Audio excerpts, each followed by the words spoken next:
CBF define equipe de arbitragem para Grêmio e Vasco. E olha, tem VAR polêmico neste jogo. Vamos falar também sobre o jogo do Grêmio agora há pouco, né? O Grêmio empatou com a equipe do Corinthians. O Vasco não perdeu posições, apesar de não jogar na rodada. E, obviamente, sobre a preparação. Vamos falar de Jair e Paulinho. Vamos falar também sobre Adson e muito mais a partir de agora no nosso Comentário Vascaíno. Então você já sabe, né? Sobe a vinheta. Salve, salve, torcedor vascaíno, salve minha galera do Comentário, saudações vascaínas, estamos entrando no ar para falar de Vasco, aquele abraço para você que está sempre junto com a gente, curte, compartilha, que se inscreve no nosso canal, que deixe seu comentário, muito obrigado. A você que está chegando pela primeira vez, seja muito bem-vindo, eu sou o Léo, aquele lugar de análise, informação, opinião, tudo que envolve o Vasco está aqui, é um prazer imenso ter você com a gente, seja muito bem-vindo ao nosso comentário. Vamos falar de Vasco. Vamos trazer as informações do gigante. E aí eu vou iniciar falando sobre a rodada, né? A rodada foi muito boa para o Vasco. O Vasco não saiu da 11ª posição. Tá com 23 pontos. Juventude não ganhou o jogo dele. O Vasco permaneceu ali na posição. Apesar de não ter jogado, a rodada foi boa. O Vasco não perde posições. Se o Vasco, no jogo contra o Cuiabá, inclusive o Cuiabá foi eliminado contra o Palestino, provavelmente o jogo contra o Vasco deve ser em uma das janelas da Copa Sul-Americana, Copa Libertadores. O Vasco deve enfrentar o Cuiabá. E aí o Vasco vencendo o Cuiabá, o Vasco abriria uma pontuação importante para os seus concorrentes. Então, foi bom que o Vasco não perdeu posição, continua ali próximo onde estava e pode aí no jogo contra o Cuiabá abrir uma diferença dos seus adversários. Falando também sobre o próximo adversário do Vasco, o Grêmio empatou com a equipe do Corinthians sob forte reclamação. Renato Gaúcho falando aí que sobre o VAR, dando suas críticas ao VAR do jogo, falando aí muito, né, sobre o que aconteceu durante a partida e tudo mais. Enfim, aí já joga um ingredientinho a mais para o jogo contra a equipe do Grêmio na próxima semana. E esse jogo que já tem a equipe de arbitragem definida. Quem vai para o apito é o Zanovelli. O Paulo César Zanovelli vai apitar o seu terceiro jogo do Vasco na atual temporada, né? Ele apitou o Vasco da Gama contra a equipe do Red Bull Bragantino na segunda rodada.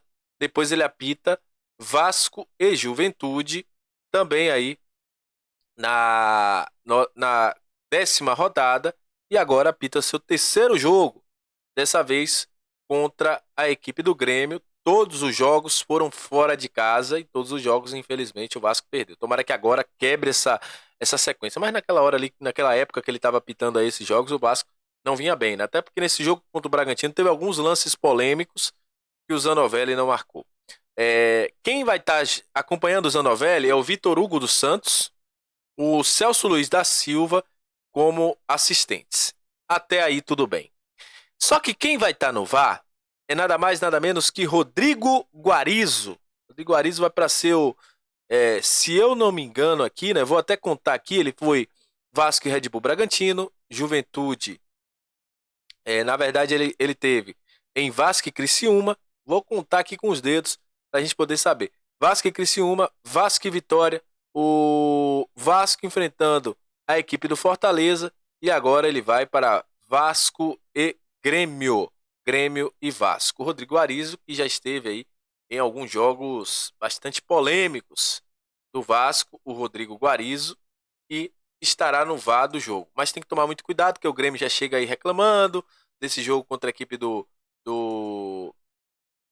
Corinthians, pelo pênalti que foi dado contra o Corinthians e blá blá blá, e aí ele vai reclamar, já reclamou, o Renato Gaúcho já reclamou, o Grêmio já reclamou, o goleiro do Grêmio reclamou, por causa daquela questão dos jogos ali, né, do que teve nos jogos.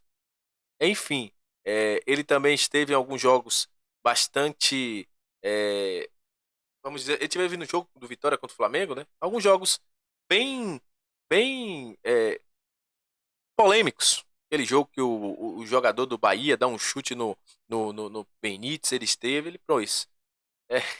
cara tá acostumado a jogos bem chatos em relação ao Vasco.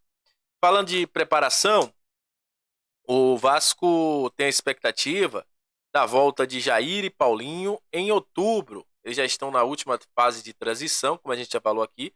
Muita gente me pergunta sobre Jair e Paulinho. E a expectativa é que em outubro, em meados de outubro, eles estejam já trabalhando em campo com os jogadores do elenco do Vasco. Para esse jogo contra a equipe do Grêmio, Adson permanece com dúvida. Mas o que eu soube é que Adson quer jogar, hein? Adson quer jogar, Adson não quer ficar fora, não. Mas ainda é dúvida. É bem provável que ele fique de fora. A galera da Atenção Vascaína, se eu não me engano, trouxe a informação que ele não vai ser relacionado. Mas sem dúvida, o Vasco quer preservar o jogador. O jogador quer jogar. Ele quer preservar, não quer ser preservado, não, mas o Vasco quer preservar o jogador.